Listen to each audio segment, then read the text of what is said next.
Hello everyone, welcome back. I know I've said it a lot of times, but it does tread water that, one second, every day that we persist in this way, the barriers that divide me from his secrets dissolve a little more.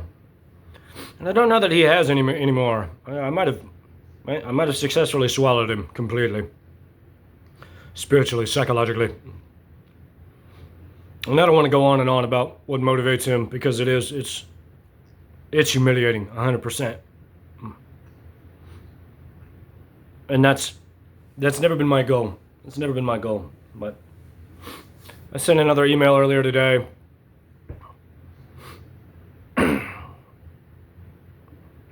So if we say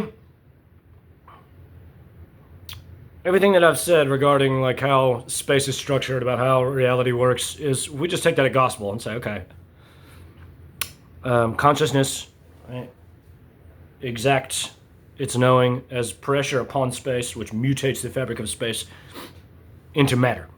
And if we just say, there it is, that space is defined, right, length, width, height, right? What does he say in the Sefer Yetzirah? Anyway.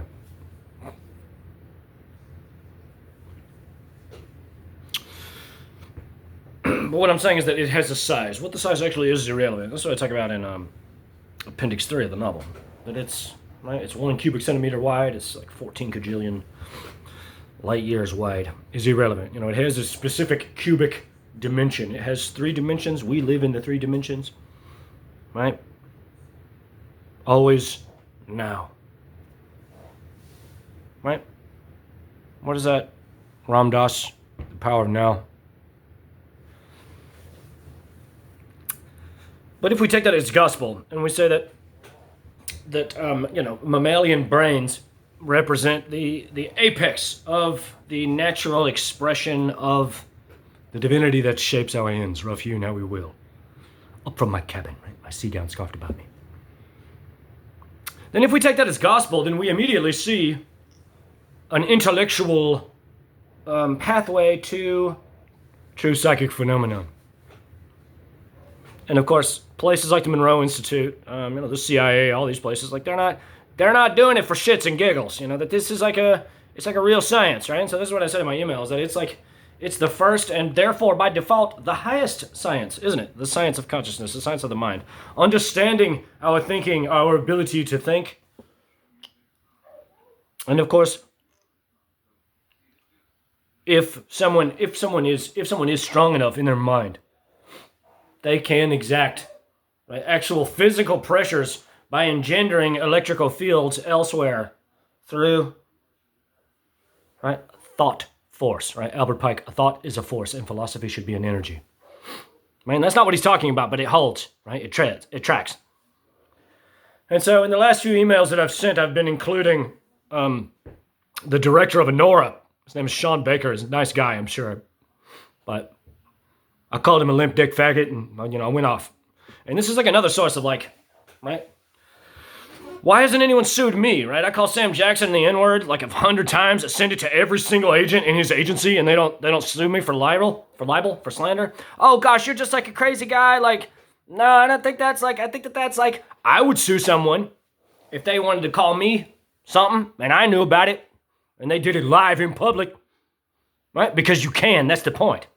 Right? It's not that he can, this is what my mother's argument is, they know they can't get any money out of you, but it's like, that's not the point, right? You sue them to stop them from slandering you. That's the point, right? And if you can accrue damages financially, all the better, But my point is that I'm operating now under the auspice that everything has been about the women, right? That as a result of Quentin's genetic deficiency, which I won't go on and on about, right? That he wrote the movie critic, which is now the continuing adventures of Cliff Booth, because he took out anything that had to do with writing. Because he actually wanted to tie up and fuck the women in his life, right? And make this artistic statement to say, this This is me. This is me. He's reconciling his sexual identity with his profession, right? And so I thought that it was about a guy who reviews pornography, not about a guy who acts in pornography and then writes haikus about like how awesome it is to fuck all this pussy. Like that's not like psychologically, those are like two different things, you know? I thought it was like if Travis Bickle like went into a movie theater and, right? You get it? But Quentin, he doesn't care about writing. He doesn't care about writing about a writer, right? But the women, right? So the women that get fucked in bondage on the continuing adventures of Cliff Booth, they're the ones that saw my material. Mikey Madison, Sydney Sweeney, and his wife, Daniela Pick, right? And they said, this guy's a legend. He's fucking so cool, and he's hardcore.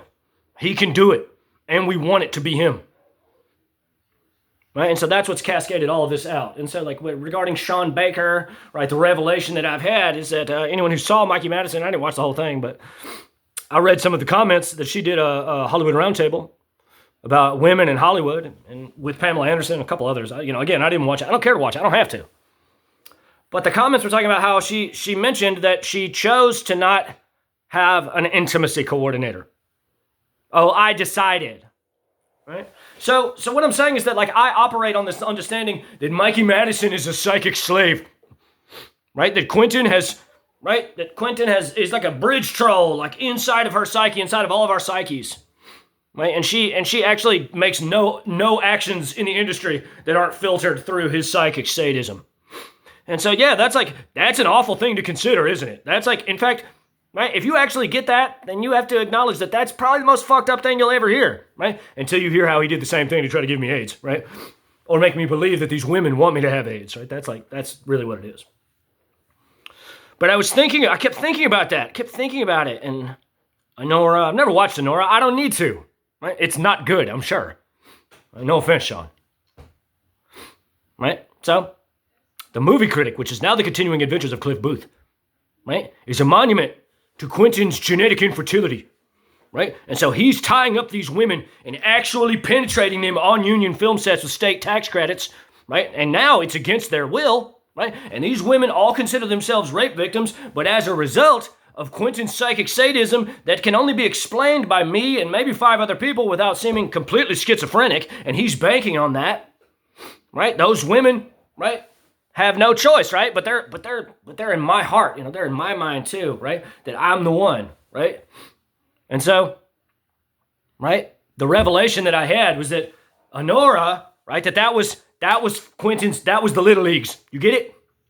That Quentin manipulated A24 Films into casting Mikey Madison, right? Used his disgusting control over her to convince them, right? And she ain't got to do nothing. She just shows up and lights up the room, I'm sure, in that way. And I know she hates that, just like I do, as far as being reduced to an object, right? But all the same, right? She could smile, right? She's a good actress, you get it? And say, oh, I don't want an intimacy coordinator. We don't need that. And then she can, like, bring the guys over and say, hey, it's okay if you, like, actually accidentally stick it in me, Right? Because Quentin's a eunuch, right? This is how he fucks, you get it? Right? Like, yeah, is it fucked up enough yet? Right? And so Honora went down, right? And that whole time, Quentin was deeply manipulating every single person on that set to set the stage for him to win Best Picture, Best Director at the Oscars for tying up these women in the big leagues. You get it? That Honora was like a sweet, like, it's like the story about a hooker. And I contend she didn't want to do that movie at all. That she saw that script and said, oh, sex worker? Nah, somebody else could play the whore. I'm good. Is that really, like, so far-fetched? I think that kind of makes a lot of sense, doesn't it? But anyway, right? My point is that, right, that Quentin, right, so psychic pressures upon the fabric of space, right? Right, using his mind to try to give me AIDS, right? You can also, right, and he's proven it to me, right? He can use his mind to give men erections, right? He made me climax. Sleeping outside of a church, on the street, right? And yeah, that's one of the most fucked up things you ever heard, isn't it? So, right, Sean Baker, limp dick faggot, right? I'm letting them all know that you guys that, like, right? So that he manipulated all of them. Like, I can forgive all the guys, right? Because they're not, right? I've put in the work, right? Like 10 years of celibacy, hardcore intellectual psychic dragon, right? That's me, right? So I can forgive all of them for like being manipulated by a beautiful woman about sexuality, right? Like that's like, right? That's, there it is, right? But all the while in her mind, she's like, these guys are all fucking losers. They don't have any clue what's going on. I fucking hate this, right? And so Quentin campaigned for her to win the Oscar, which she did, campaigned for Sean Baker to win Best Director, Best Picture, which they did, right? So that when he drops this deeply sadistic, evil, satanic film about glorifying fucking those women in bondage, he could say, see, it's another Mikey Madison film. And everyone that's been manipulated by him, as far as Sean Baker, all of those actors that fucked her on that film, all of that crew that thought it was so cool, right? They poisoned the jury pool for the Oscar voting community, right? That it's psychic chess, right? And it was a master stroke if I wouldn't have written, 100%, right? And so I was explaining everything to Sean. I was saying, because it's obvious that it's pretty obvious, at least. I don't really know that he's in love with her, that he has been the whole time, right? That he was all googly-eyed, thinking he's like a Hollywood badass, and in her mind, like when she sees him, right, she sees her abuser, right? And so the first email that I sent to him, I said, who wants to go live, right? She's mine, right? Who wants to say she ain't mine? I'll destroy you, right? And you can beg Quentin Tarantino to protect you. And so with this most recent one, I was explaining, a little more lovingly, like a father to a son, because he doesn't know. These guys don't know. But they don't know they're getting manipulated by a master, right? And I make no qualms about this, right? If it ain't me, he's the strongest psychic in the world, 100%. Right? Joseph McMonagle, all these cats, no. No, this guy, his whole life has been this, 100%. That he started, right? And I think that it was probably innocent enough, like when he was a teenager and he first heard, right? And it just kept cascading out, now, and he kept getting more and more into, occultism, all these things. The pathway, the wisdom pathway. It's a lot, it's a lot. And so, what I was explaining to Sean that I know that he's wrestling with in a real way now is that despite the fact that you're worthy, despite the fact that I get it, like I'm not going to act like I don't get it. Like Mikey is so good looking, like, yes, like, wow, like what a facial structure, But you, like, right? So it's not your fault that you got manipulated, right? But unfortunately for you, if you are in love with Mikey Madison, right? It is your fault that she'll never be in love with you because you weren't wise enough to recognize that you were being manipulated. And I bet that he's cried at least one time over it because he knows it's done. It's done. That she looks at him and sees Quentin's manipulation. That's all it is. Right? And so that's got to be, right? That's got to be a hard pill to swallow. As far as A24 and all these people, right? Like that they're actually like really like looking at it critically in like a real way. As far as the actors who like penetrated her in those scenes, right? That they did. They unknowingly primed the pump, right? For Quentin, right, to feel justified in pushing it even farther, right, and fucking these women in sadistic bondage, right, like actually fucking them with state tax credits, right, and since he manipulated Mikey into convincing them to not have an intimacy coordinator on the set of Honora, right, when they didn't have one on the set of The Continuing Adventures of Cliff Booth, no one thought anything about it. But what I'm saying is that when he refused to reconcile with me after he failed to elicit control over me as a psychic, all of those women fell in love with me immediately, right? And they fell in love with me before that because they knew that I'm the only one that can likely protect them. And if they explain everything to me, that I'm wise, and I'll say, okay, let's go talk to him. And if he wants to be a creep about it, we'll take action, right? That they knew that immediately, right? That it's all threadbare. And it's really sad, like how gone he is, like how wicked he is. But what I'm saying is that after Tribeca failed, right? He failed in his attempt to elicit psychic control over my mind, right? That after I said, I'll do the movie for free, you can have that scene for free. It's now my contention that the women even might have said, oh, we'll do it for free. Or at least take a great pay cut. Maybe not do it for free. No, probably not for free. But they said, oh, we'll take half. right? Solidarity, like we want it to be him. If this thing is so important to Quentin, right, we'll save the studio even more money because we want him to justify doing this film for Quentin. Right? And so when he refused to do that, right, it's my contention, they said, well, we want an intimacy coordinator. And he refused to allow them to do that, which is a crime, right?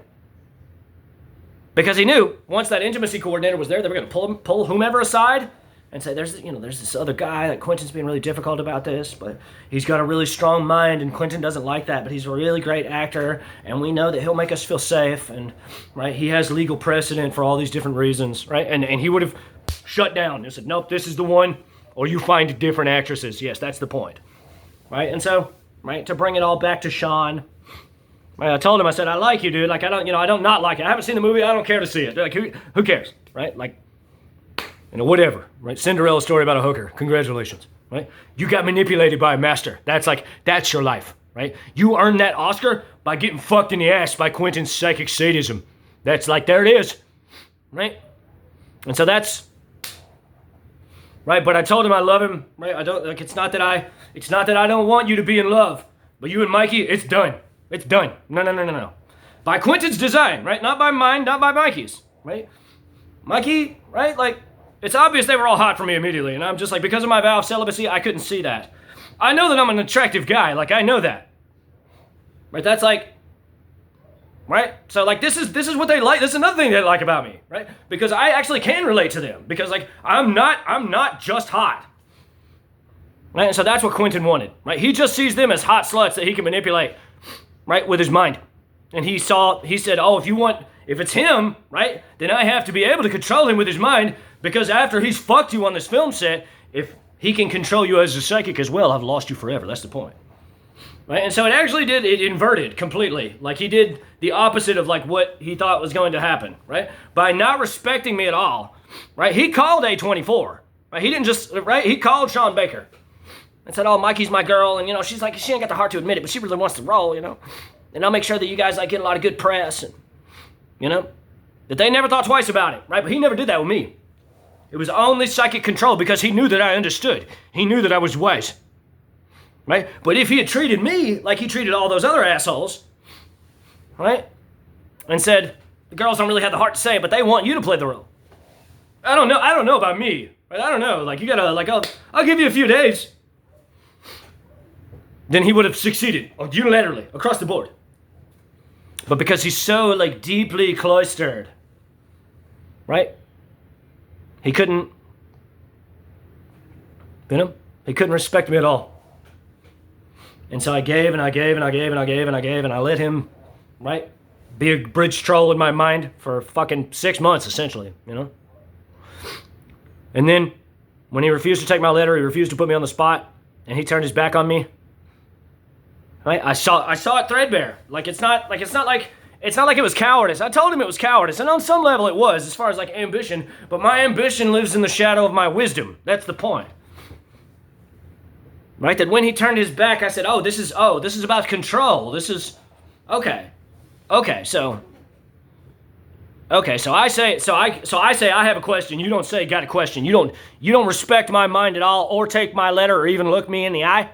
You just give these subtle schizophrenic hints and expect me to, like, latch onto your dream logic. Again, he's setting a foundation of manipulation and control. That's the point. That's the real point, right? And so when he turned his back, I turned mine and left.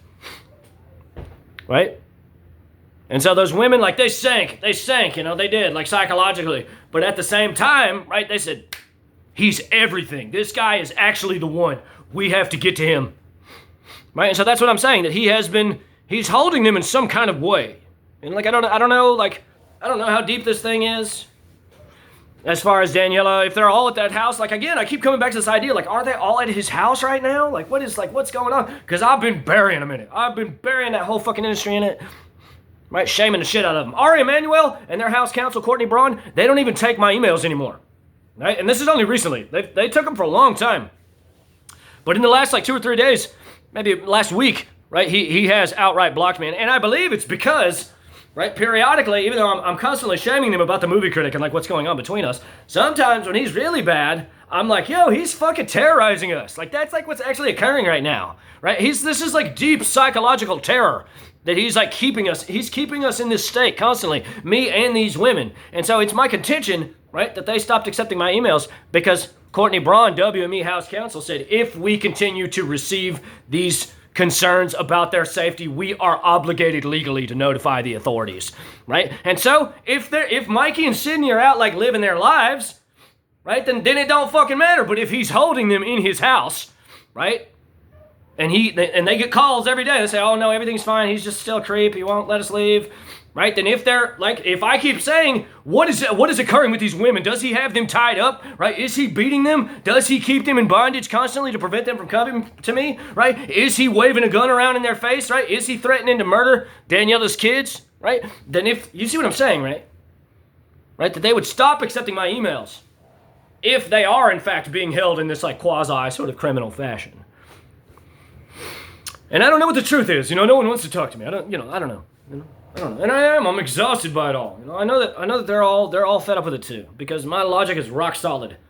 And so the reason that I wrote today is because my mother did tell me she's gonna buy me a ticket to LA. And so she gave me this ridiculous list of shit. It might take another 2 weeks, 3 weeks to do all of it, but she did say that she was gonna buy me a ticket because she's fed up with seeing me just like fester on this all day. Because I've been saying the same thing the whole time that I've been here. Since I realized what it was, that I have to go back to LA. And so in the email, I said, I'm going straight to the LAPD, right? I'm filing a fucking report, I'm finding free legal aid, and I'm fucking serving all of you, right? And so, right, he's gonna have his opportunity to kill me because I'll be on the street again, but I have no choice, I have to persist. Right? It's not about laying claim to the hottest pussy in Hollywood. That's not what it's about, but that's what I've done. Right? I've told all of them in no uncertain terms, they're mine, right? Quentin acts like that he like controls them, like with his mind. No, not anymore. Not anymore, right? He compels them with disgusting sadism to give him what he wants, right? But in here, right, like in their heart, right? And in their soul, right? In the true places inside of them, right? They only spread their legs for this big dick psychic, right? And it's only a matter of time. So let me know what you think.